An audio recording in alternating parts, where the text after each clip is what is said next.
everyone. Good morning, good afternoon, and good evening. Welcome to this episode of Resolution, a podcast about dispute resolution and prevention.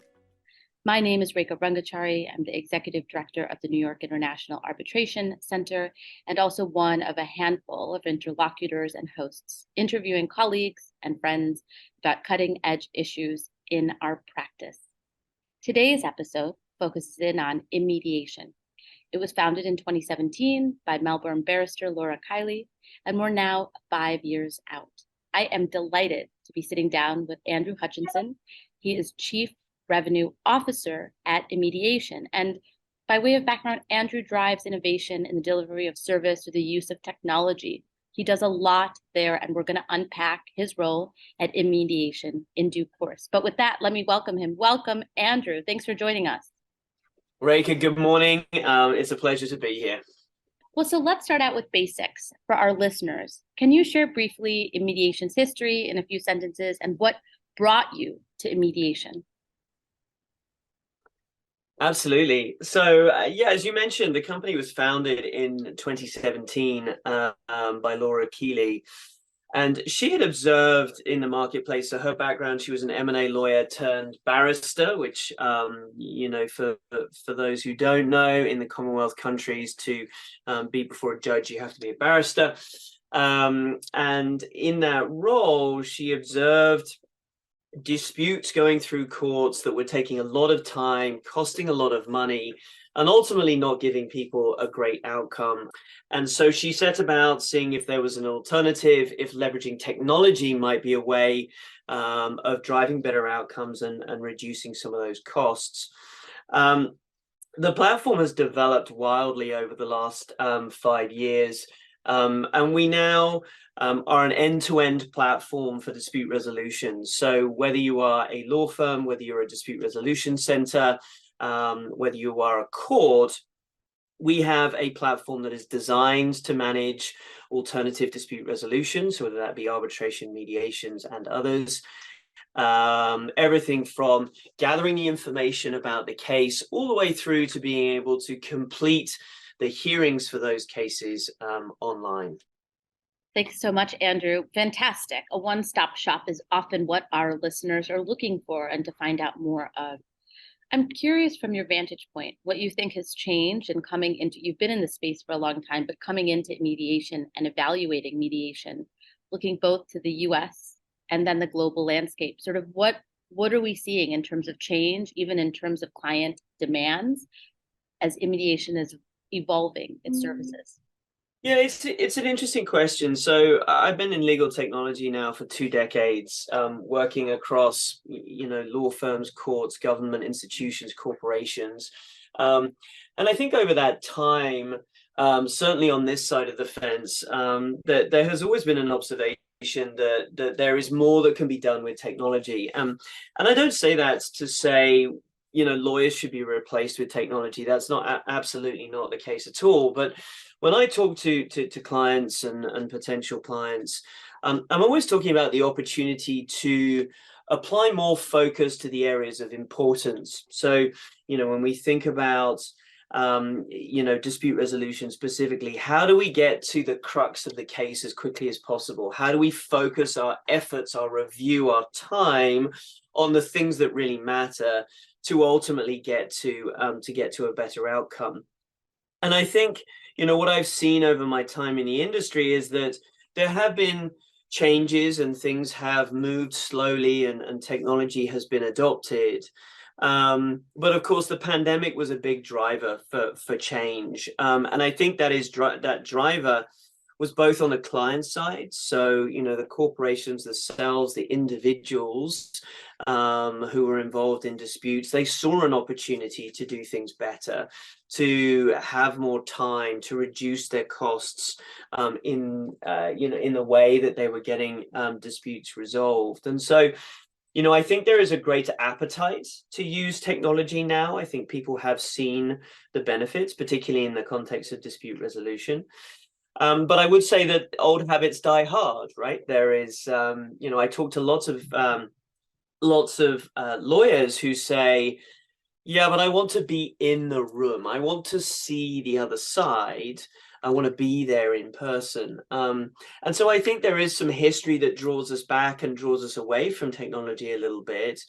But in spite of that, I think there's a real opportunity, and we're really seeing this, to do things in a hybrid manner. So how do we take the best of the old world and the best of this new digital world that we found, to move things forwards in the context of how we resolve disputes? I want to stick with this digitization.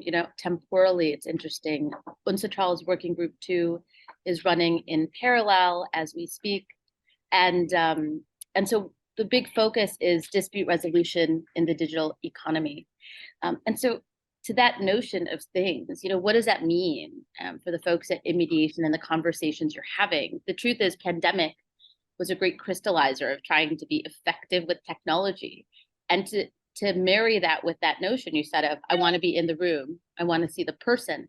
How do we ensure people don't go backwards now that we're slowly rising out of pandemic, and stay at present and into the future? To you, Andrew, please. Curious to hear from you. It's a great question, and you talk about digitalization. And what's interesting is I think I'm starting to see it. I'm starting to see digitalization earlier in the process, and what I mean by that is before we get to a dispute, right? So what I mean by that. So I was talking to an organization in France, and it's a young lady who's setting up a startup company designed to support contractors in what's referred to as the Web 3.0 environment. So within Web 3.0, a lot of people are doing work as contractors. However, the institutions in that space are not always very good at paying the contractors. And so one of the things that she's doing is she's building a digitalized platform that allows people to contract digitally. So using things like blockchain, defining what are the deliverables of the engagement, taking the funds, putting them in the blockchain, and then going through that process. So when the contractor finishes their work, the technology is designed to say, okay, have these things been delivered? Yes, they have. The funds are then released. Now, there's always going to be contention. Well, not always, but sometimes there will be contention over whether the deliverables were achieved or not. And so in that scenario, we're talking about, as a mediation, how do we then bleed in from that platform into resolving the dispute, right? And so I think it's interesting to see how technology is being used earlier in the process. So as we're contracting, as we're starting to build relationships with people, which is going to be helpful, right, in reducing disputes more generally. But when we then get into the disputes, I think we're seeing a lot more organizations come to us and say, we recognize we need a more formalized approach to dispute resolution.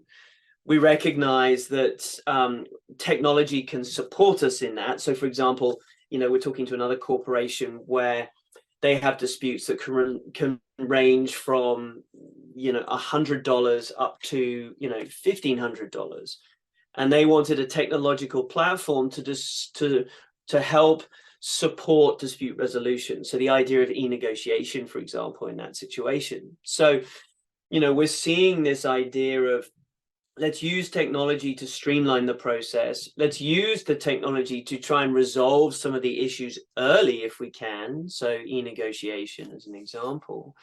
But then once we get into a mediation, for example, or get into an arbitration, how can we use technology to drive efficiency in the collaboration, efficiency in, getting to a resolution through virtual hearings and that kind of stuff?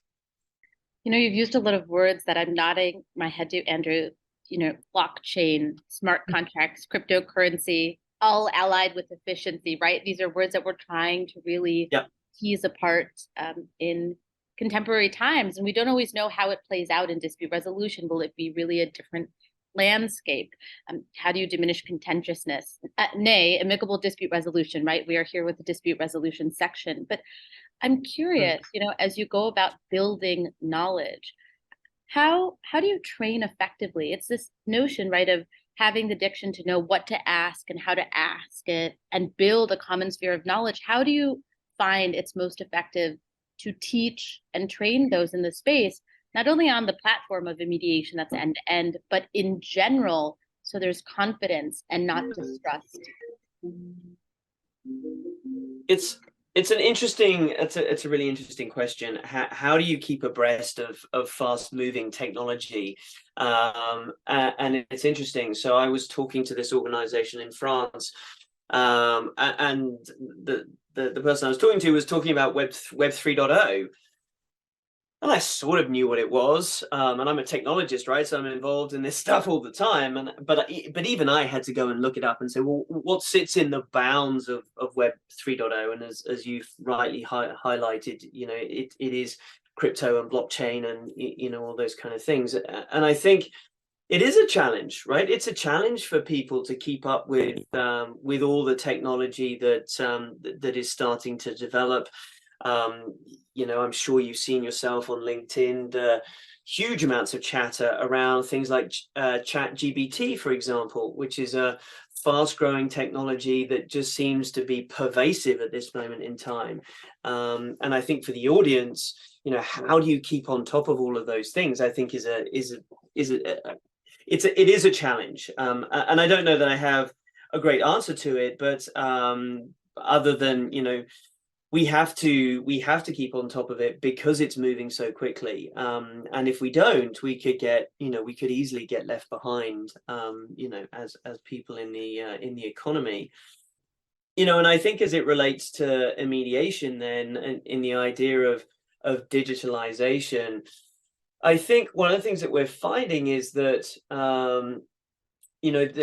people are naturally being drawn to what it is that we do, right? I think we're in a fortunate position that we're relatively unique in what we do. We have a very specific focus into dispute resolution. And even more than that, whilst we do a lot of work in arbitration, increasingly we're finding even more work in mediation, right? Which, as you will appreciate, really lends itself to technology because the idea of mediation is bringing people together. And so the premise that I need to be in the room and I need to stare down the opposition and be watching for, the reactions to the questions and the evidence and those kind of things, it isn't as present, right? So I think, when I think about technology, actually what we're doing and mediation, there's this really nice blend. And so, we're talking to courts, we're talking to for-profit organizations that are looking to move to mediation. And we're even starting to talk to mainstream institutions who are looking to say, well, we want a mediation first approach to dispute resolution in our community, and how can we support that with technology? Does that answer the question? Yeah, and I think also you've done a nice amalgam of the stakeholders you're speaking to. So it's not one in singularity, but rather this nice tapestry of those that exist in our space that are driving evolution, technology, and the like. And I have to thank you. I wrote on my notepad, Web 3.0, Chat GBT, find out more. So this is all part of allying us to do better in this space. So I'm curious, from what you've seen, talking to all of these stakeholders, having important, frankly, candid conversations about how we do it better, what trends, if any, do you forecast, let's say, in the next 5 to 10 years? Yeah, it's interesting. So, I'm seeing a real, and I'm sure, other people who are listening to this are seeing this too. There is a real rise in mediation, in my opinion. And I think that's for a variety of reasons, right? So if you look at, I believe it was WIPO, who they actually track the level of alternative dispute resolution that goes through their ADR department, so a service that they offer to their community. And if you look at the statistics that they have been capturing, I'm sure no surprise that in 2021 there was a massive spike in organizations seeking for alternative dispute resolution mechanisms, right? And you know, that's a function of court backlogs and trying to, in that scenario where you're talking about IP, you want to get on top of the problem very quickly, right? And so, you know, one of the things that I definitely see is a significant increase in mediation, both in sort of, you know, government-centric organizations, but also in the for-profit space. So I'm talking to a number of startup organizations who've seen an opportunity to move into mediation and provide that as a service. And what's interesting is that the organizations that I'm talking to have varying approaches to how they're trying to address the problem. So, you know, one of the things that I'm seeing is this adoption of mediators who come with very different experience. So I'm talking to an organization at the moment, and their whole unique selling point, if you like, is that rather than taking mediators out of the legal community, they're actually looking for mediators who have corporate experience. So they're taking retired COOs, CEOs, CFOs who have a really deep understanding of business and maybe better able to bring commercial parties together to resolution. And so I think that's going to be a continuing trend, because I think, you know, particularly as we go into a potential recession, you don't want to be spending a lot of time and money dealing with disputes. You want to get the disputes resolved as quickly as possible so you can get on with navigating your company through the choppy waters of a potential global recession. Now, how long will the global recession last? Nobody knows. But again, it's another changing point, I think. So coming post-pandemic, we've started to embrace technology. We've started to resolve disputes in different ways. And now there's this opportunity, I think, to cement some of the things that we have learned because of the cost pressures that are going to come on organizations. Sure. You know, 2 points here. This request for C-suite professionals, we see it in arbitration clauses, as people look to scope professionals wanting to be specific, wanting to have a bespoke clause. That's why they're in arbitration. So it's interesting to hear that that's also coming into the mediation space, that experience is of value. And second point, you know, startups can certainly include tech companies, but it's not limited to that. And we're certainly seeing an increase in ADR of disputes pertaining to this subject matter. And so it will be interesting to see how we learn better from the increase of industry perspectives as we go forward. So thanks for that. I'm going to end on a personal note, Andrew. It's really great to sit down with a numbers guy. You're driving revenue at Mediation. And I have to ask, what drives someone like you with your background in finance and doc management and business to join the Mediation team, or more generally, to join a group in the ADR space doing the work that they do? Well, it's a great question. So most of my time in legal technology has been spent in what I would refer to as sort of back office technologies, if you like. So the systems that are there to run the operations of, whether it be a law firm, whether it be, you know, a government department, but always focused on the administrative elements. And so this was really my first soiree, shall we say, into what I would refer to as the practice of law, so technologies to really support the delivery of law. But it's always been something that's been fascinating to me because, you know, I see a lot of time being burnt on the administrative side. And I remember a couple of years ago, there was a press release from Baker and Hofstetler, and they talked about buying IBM Watson. And I remember at the time, people were saying, "Oh my goodness, you're trying to, you know, create robotic lawyers and get rid of the lawyers." And I think it was the CIO at the time came out and said, "Well, actually, that's not what we're trying to do. What we're trying to do is allow our lawyers to focus on the stuff that really matters. So how do we get them to the subset of case law that they should really be focused on for any particular case. And that was ultimately why they went and bought IBM Watson. And I have always felt that way, that lawyers have a very special skill. I couldn't be a lawyer. I have no interest in reading that much content in my life, let alone in a day.